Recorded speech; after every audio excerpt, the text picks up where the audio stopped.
Nah, pemirsa, untuk mengetahui bagaimana situasi terkini arus mudik di jalur mudik selatan di kawasan Simpang 3 Malangbong, sudah ada rekan kami Faisal Rinaldi di Garut, Jawa Barat. Selamat malam, Faisal.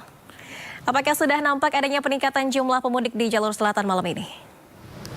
Ya baik, selamat malam Valer dan juga pemirsa. Memang untuk situasi arus Nah, pemirsa, kita akan pantau bagaimana situasi terkini arus mudik di ruas tol Cipali dan juga di Pelabuhan Merak. Bersama dua rekan kami, ada Hadisti di Purwakarta dan Ahmad Muharlin di Pelabuhan Merak, Cilegon, Banten. Kita ke Hadisti terlebih dahulu. Selamat malam, Hadisti. Apakah sudah nampak adanya peningkatan jumlah pemudik yang melintas di ruas tol Cipali malam ini? Silakan. Pemirsa, sidang MK hari ini mengundang 4 menteri di ruang sidang, termasuk Menko PMK Muhadjir Effendi. Menariknya saat Menko PMK tengah memberikan penjelasan, Hakim Konstitusi Arief Hidayat memotong dan bertanya mengenai adakah perintah aneh-aneh di kementerian. Tidak hanya menjawab Hakim MK tentang perintah aneh-aneh, pemirsa, Menko PMK Muhadjir Effendi juga berpendapat tidak masuk akal bansos mempengaruhi pemilih saat pencoblosan. Namun Hakim Konstitusi meminta Muhadjir tidak mengulasnya karena yang berhak menilai adalah para Hakim Konstitusi.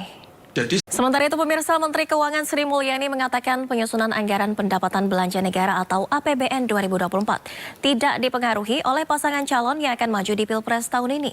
Sri Mulyani menyebut bahwa APBN telah disetujui DPR jadi undang-undang sebelum ada Capres-Cawapres. Menteri Sosial Tri Risma hari ini menegaskan bantuan berupa pangan beras bukan dari Kementerian Sosial. Seluruh program bantuan dari kementeriannya disalurkan dalam bentuk transfer tunai. Ya, pemirsa, sebelum ditegur Hakim karena kerap membela Presiden tentang bansos, Menteri Koordinator Bidang Pembangunan Manusia dan Kebudayaan Muhadjir Effendi juga menjelaskan bantuan sosial sudah direncanakan sejak awal untuk mencegah terjadinya kenaikan angka kemiskinan. Menteri Koordinator Bidang Perekonomian Airlangga Hartarto mengungkapkan alasan pemerintah tetap menyalurkan bansos meski memasuki masa pemilu 2024. Dalam pemaparannya, Airlangga menyebut penyaluran bansos sangat mendesak untuk diberikan pada awal tahun karena dipicu dampak El Nino yang melanda berbagai negara termasuk Indonesia. Pemirsa, Dewan Kehormatan Penyelenggara Pemilu atau DKPP menjawab pertanyaan Hakim MK Soehartoyo terkait sikap DKPP terhadap pendaftaran Prabowo Gibran di Pilpres 2024. DKPP menegaskan hanya dapat memeriksa dugaan pelanggaran etik yang dilakukan oleh KPU dan putusan DKPP jelas ada pelanggaran etik, tapi DKPP tak bisa membuat putusan hukum sah atau tidaknya pencalonan tersebut. Kembali di Sindo Prime, pemirsa, Wakil Ketua Mahkamah Konstitusi Saldi Isra bertanya kepada 4 menteri terkait kegiatan dan anggaran kunjungan kerja Presiden Jokowi ke berbagai daerah, khususnya Jawa Tengah. Dan berikut jawaban dari para menteri mulai dari Muhadjir Effendi hingga Tri Risma hari ini. Ya, pemirsa, para menteri telah bersaksi di persidangan Mahkamah Konstitusi, mulai dari persoalan pembagian bansos hingga kenaikan anggaran perlinsos. Lalu apakah semua pihak telah menerima hasil sidang yang digelar oleh Mahkamah? Apakah semua pertanyaan termohon telah terwakili oleh Majelis Hakim? Kita akan membahasnya selengkapnya malam ini bersama kuasa hukum Timnas Amin Refli Harun, juga dengan kuasa hukum TKN Prabowo Gibran Nikolai Aprilindo, tim kuasa hukum Ganjar Mahfud Abdul Aziz Hakim, serta Hakim Mahkamah Konstitusi periode 2003-2008, Marwarar Siahaan. Selamat malam Bapak-Bapak, terima kasih telah bersama. Setelah agenda berikut ini tetaplah di Sindo Prime.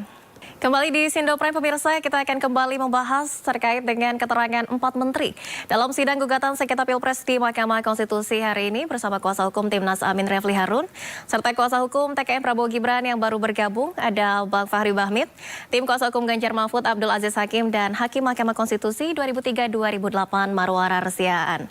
Ya, arus lalu lintas pemudik, pemirsa, yang menggunakan sepeda motor di Jalan Raya Kalimalang, Bekasi Barat terpantau masih landai. Hingga sore tadi pengendara yang melintas.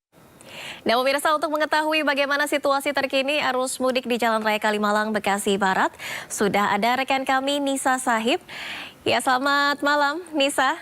Apakah sudah ada kepadatan arus lalu lintas di sana?